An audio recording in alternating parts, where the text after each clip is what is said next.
There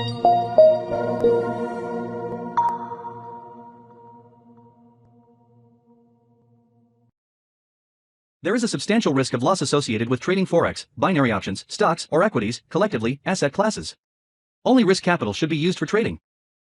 Trading in any asset classes is not appropriate for everyone. Past performance is not necessarily indicative of future results. No representation is being made that investors will make profits or will not sustain losses. Before trading in any asset classes, investors should consult with their professional broker, financial advisor, or financial consultant to determine whether trading asset classes is appropriate. Investors who trade in any asset classes should only do so if the capital used for this purpose represents funds that an investor can afford to lose without adversely impacting the investor's lifestyle. No trading strategy or methodology is without risk of loss. No trading strategy is risk-free, and no trading strategy can guarantee profits or freedom from losses. Investors risk losing the cost to execute any transaction, including associated commissions or fees. You should carefully consider whether trading in any asset class is appropriate for you in light of your investment experience and financial resources. Any trading decisions you make are solely your responsibility and at your own risk.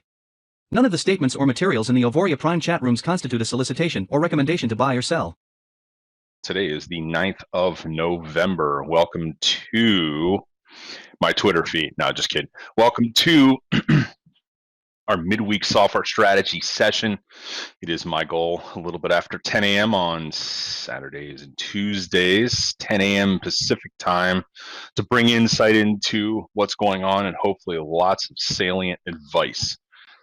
So with that being said, one thing I do recommend is if you have a Twitter account, for those of you who've heard me say this, sorry for the droning nature of this, but the key thing really is there's some pretty good people I follow on Twitter, many of them who are phenomenal traders, I should say fantastic traders at that, in addition to a whole bunch of wealthy individuals that provide lots of really good free advice that can totally use for risk management. So that's what I'm saying. I thought this was really good. So Christian is probably, if you don't know who this guy is, good friend of mine. I hope we can get together a lot since I'm living in Florida. He's in Miami a lot. The guy lives in Sweden. He is probably the most successful trader from zero that I've ever met. So this guy's probably got about an $80 million account right now. He's a huge boater, and he is exceptionally generous on what he does.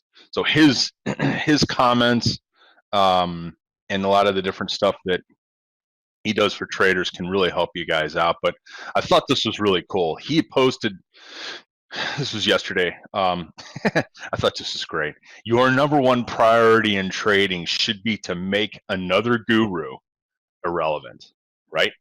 I don't consider myself a guru, but your number one priority in trading, quite frankly, is to make me irrelevant. So study how the markets operate, how stocks move, test everything. You know, it seems like the last 12 years, obviously in equities, it's been slight pullbacks in some of the best companies and then a roar forward, right? At some point, that's going to change. So just be able to recognize and not, buy the dips only forever and ever. In the currency markets, it's exactly the opposite because things are all over the place. But so the key thing is being able to stand on your own two legs and or teach the courses that some of us have taught. So do note that on Saturday, we've had some pretty big short positions placed, which are getting sort of barbecued so far, at least as far as the broad market positions placed short against some of the biggest indices like the S&P. I noted this. You guys could watch the Saturday replay if you need more insight on any of that, so forth. Taking a look at the calendar, daylight savings time shifted. I would highly advise everybody go into whatever software they're using on the MT4 platform and make sure that the times are all aligned right. Some automatically change it. Some, like Neo, requires some sort of shaggly do in the software and so forth. Do note that this is the software call schedule. It can be found on AuvoriaPrime.social. The AP groups. This is when I try to do the call. Everything is in Eastern time here on these calls. But thought it was interesting here going through. I don't know why this thing never remembers. I was going to allow this crap. Where is? Yeah, here it is. So if you guys are subscribed, anybody to Neo, and I recommend it, obviously, in addition to all the other software if you can afford it. they're giving out some free stuff coming up, so you could take a look at this post and see about whether or not that would benefit you or not. Outside of that, on the calendar, so Powell speaking yesterday. There is this guy named Leal that potentially may replace Chairman Powell of the Federal Reserve here in the U.S. It's speculation, rumor. I mean, it doesn't really have any merit at this point, right? It may, we'll see. I personally like Chairman Powell, but every guru and big money manager or hedge fund guy has had terrible things to say about almost every Federal Reserve chair, whether it be Ben Bernanke or Alan Greenspan or Janet Yellen, who I actually think did a really good job.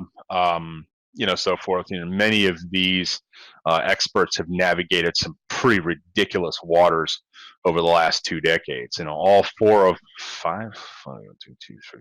Yeah, all five of them have done a really good job. Generally, the only problem is they've created a lot of bubblicious markets that eventually are going to pop. Can't tell you when. If I knew that, I'd be probably getting off my jet on the beach in San Tropez right now, right? But the important thing is, from a risk management standpoint, is just to understand where we are as far as markets. As far as news stories, we've had some, we'll take a closer look at the charts, but been fairly canned presentations by the global central bank guys. So I'm not really expecting a lot to come out from any of this. Obviously the consumer price index is going to be a big one tomorrow. Keep in mind, these are Pacific times. Yours will be different. Always sync it up if you wish with the time. But I really want to pay attention to these core CPIs, the big unemployment change down in Aussie land, which has been one hell of a disrupted country, to say the least, from the standpoint of law enforcement battling the people. And the ridiculous amounts of protests they've had. I kind of feel bad for the citizens of that country. It's like being under the Third Reich. So Thursday we've got holidays, obviously North America, and then really nothing going on Friday. Onto the charts. Take a quick look at S&P. Big pullback, short base, a rip, and now 3 days of consolidation so far after a whole bunch of movement over quite a long period of time. So I'm showing you, just to understand where equities, you've probably seen tons of these charts. If that is in fact the case, consider this an additional one to add to that arsenal. But if we look at a weekly or a monthly chart, okay, I want you guys just to have a little bit of context of where we've been. So the correction in 2008 took us essentially down to 666 on the S&P, which equates to about 51 on the the Spiders ETF here. But if we actually take a look at the SPX, so the low, flash low, took us down to 666 here. The devil's number. Who knew we'd reverse there, right? And since that period of time, there's been an 8-fold increase in the markets. Historically, one of the biggest ever. Arguably, we had a correction during the pandemic. We had it during the beginning of 18. We've had a lot of sideways movement, but this is just an astronomical creation of wealth. Historically, I don't care how great times are, these are all willing to give something back or a reversion to the mean. And I show this because it is very rare on a monthly chart. I don't care what the hell you're looking at, the longer term, that something will actually ride the upper Bollinger Band. And this is basically like a 2 sigma rubber band stretch. And we just keep riding it up and up. And obviously, interest rates are low, credit is flowing tremendously, depending on what developed country you're in. A lot of factors in play. But just understand where we are from just a broad equity standpoint. Well, Steve, what this helps us have to do with currencies. It has a lot to do with it, because if you're trading any of these currencies, at some point when the music stops, I have no idea how many chairs are going to be left over, right? This is the exact same conversation that we are having with all of our $1 million plus clients, whether they're interested in having it with us or not. We're having a generic conversation with them all. I'm probably going to do some blog posts once these knuckleheads get our damn website finished. It seems like it's taking forever. I'm going to do some weekly blog posts and stuff, and I'll get you guys links to the blog posts and or podcasts. I can't imagine I'm going to keep up to that weekly schedule I've agreed to, but we'll start it off, see how it works. So going on to Qs, same thing's been the case if you look at the long term, if you look at the actual NASDAQ composite index itself. Even if you look at the Dow Jones, I mean, it's really pretty much the same story, much more to the degree of increase in the NASDAQ. So since that low here, there's been a 10-fold increase in the NASDAQ since the low of 2008. Pretty crazy numbers. But it isn't just our market. Look at the monthly in the DAX. I mean, if we go back to 2000 and the bottom is 8 here. That's interesting. This is actually, yeah. So the same bottom took place this month. Maybe hard to see, but this is March of 09 when the market bottomed out, truly bottomed out, at least from the big correction.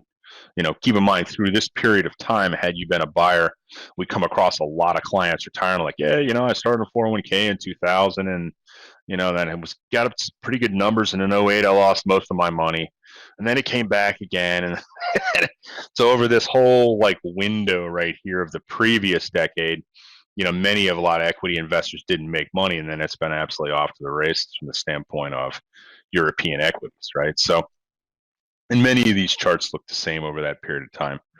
So with all that knowledge, let's jump into the daily on the dollar. Still in that range, that whole area I've talked about, 94.50-ish is the top. If you haven't seen any of my previous 1 million discussions on this in the past, if we get past this 94.50 area, I would expect a vicious rip of probably a full dollar. Would not be short that rip, but we're not there yet. So for now, we're essentially taking and moving sideways, what I like to call a balance area. We're trending sideways. You could take all kinds of trades on both sides, whatever your software is spitting out. Opposite side, so just DXY long term. Here's the, let's look at the weekly here. This is the area I keep talking about here. And then if you look at the monthly, since we're going real wicked long term today, you can see where the long term range of this has been. Real solid support down in this 89.50-ish area, and the big resistance, at least as far as the last 6 years, it's right up at this 103. I would expect this if we can get past this 95, by the way. I don't see it this year. I don't even see it next year. But if we can, in fact, get past that decisively, I think we're going to run to much higher areas like to 100. Ultimately, we're probably going to get down and test these lows from, you have to go way back to see this. So let me just, this is the area I would expect us to test long term, this whole zone. And I think that a lot of the dollar bears, including myself, long term, really just looking at country debt, right? It's the main driver of why our prognostications take these down into this range. But we'll be able to see what the dollar is really made of. Now, if they decide to unpeg the Chinese dollar to us, I think all bets are off and everything I've talked about, and it could get pretty wild. But I just don't see that happening. I hope I'm wrong. They need to unpeg it. So Euro daily chart, same thing. The opposite DXY generally, right? Holding strong. GBP, notice we had that rip down. Seemed to be a bit much. Anytime this thing touches the Bollinger Band on a daily chart, is usually it. See these spots where it's touched and it's reversed? Close here. Certainly here, right? There's that reversion back to the mean I'm always talking about. Same thing over here. Had 2 dojis the last 2 days of note. Doesn't mean it's going to finish out that way today. But every time we've come above a lot of confluence, this is a great example of previous support areas that now become resistance. This is also a great example of many different moving averages on a daily chart that are converging in this area. All creates potential congestion for areas of what I call confluence, which is just nothing more than a whole bunch of stuff showing up in a particular zone, right? Can keep price from moving higher or lower.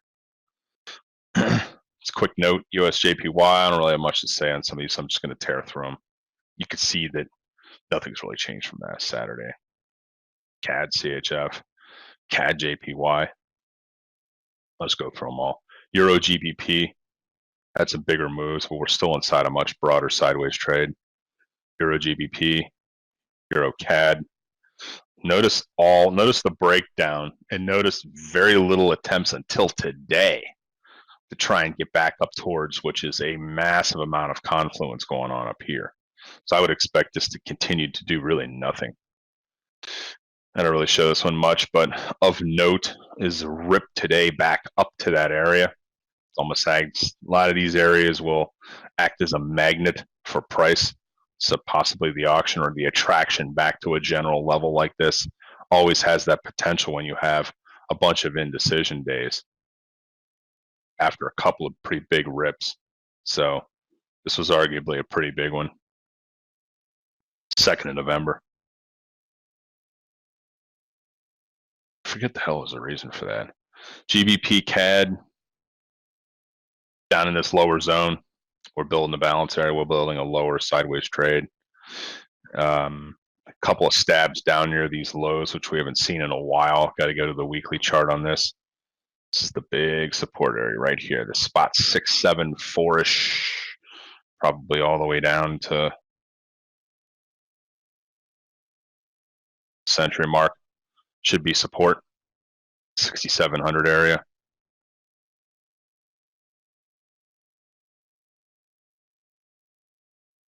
Pound Swiss, GBP JPY.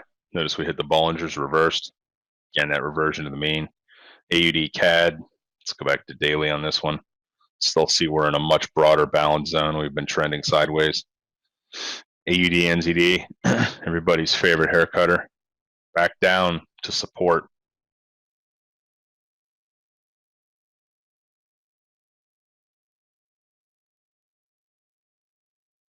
You can see how this one spot 0.300-ish area, right?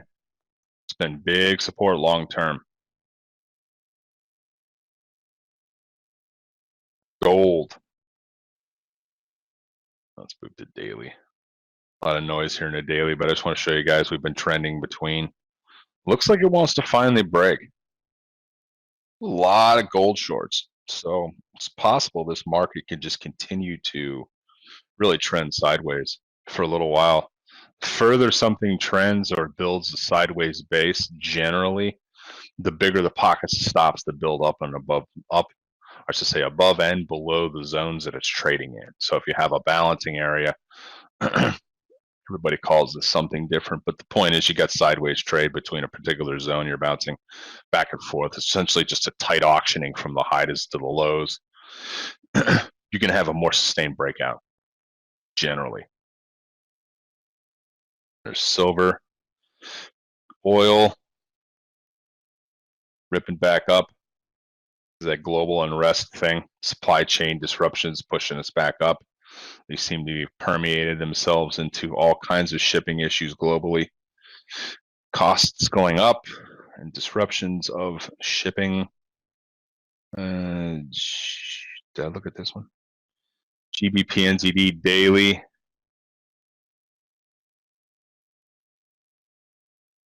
Also note.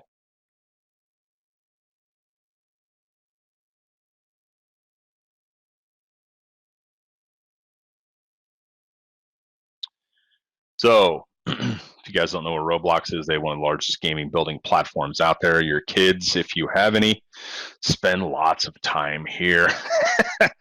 This is a pretty big blowout. These numbers were actually good. So, it's a big gap up. This is a way above the Bollingers on a daily. So as you can see, there's probably a lot, including yours truly, taking a whole bunch of shots short on this thing. I'm short 105.75 on this, waiting for a little more of a significant pullback, which we could see. Quick intraday trade. Let's see what else. Of note, the coinage, right?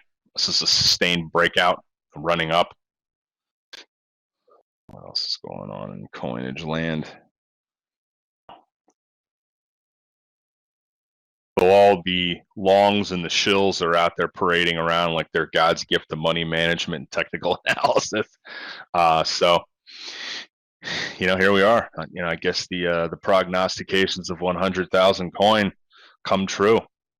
I don't see it. Call me wrong. That's fine. A lot of odd forces at play on the movement of this. But in front of a mania, right? Like Tesla right now is a great example of a mania, or NVIDIA, although NVIDIA really has the kuyans to back it up along with the earnings. The the power of the masses, if you will, in something is tough to argue against if any person is a short or a bear. Usually they'll be proven right. There's been a zillion stories like this. WorldCom in the 90s, late 90s, I should say, they were up against MCI WorldCom, if you guys remember them, up against AT&T. They were we're going to change the telephone service industry. They ran up a ton. AOL did. Enron was the brand new energy plan. And, you had just Tesla type moves in these, along with and just really unfounded fraud and so forth that came through in the balance sheets. Not saying that's the case with Tesla, but we have some odd accounting. In most of these cases, things did go poof, which I don't think is going to happen for Tesla. I think at some point they're going to have their coming to God day. I should say coming to Jesus day. So that's kind of it. That's probably much all I have. I don't really have anything else. If you guys have any questions, always make sure you let me know. I can try and answer. Hopefully the answer's not wrong, which I promise you will be in some cases down the road. But hey, we're only human, right? So be good. Have a great week. Everybody be safe. Do keep in mind of the holiday schedule, and the lighter volumes over the holidays could bring volatility to almost anything that's traded. So I'll wish everybody a good week. May the trades be with you.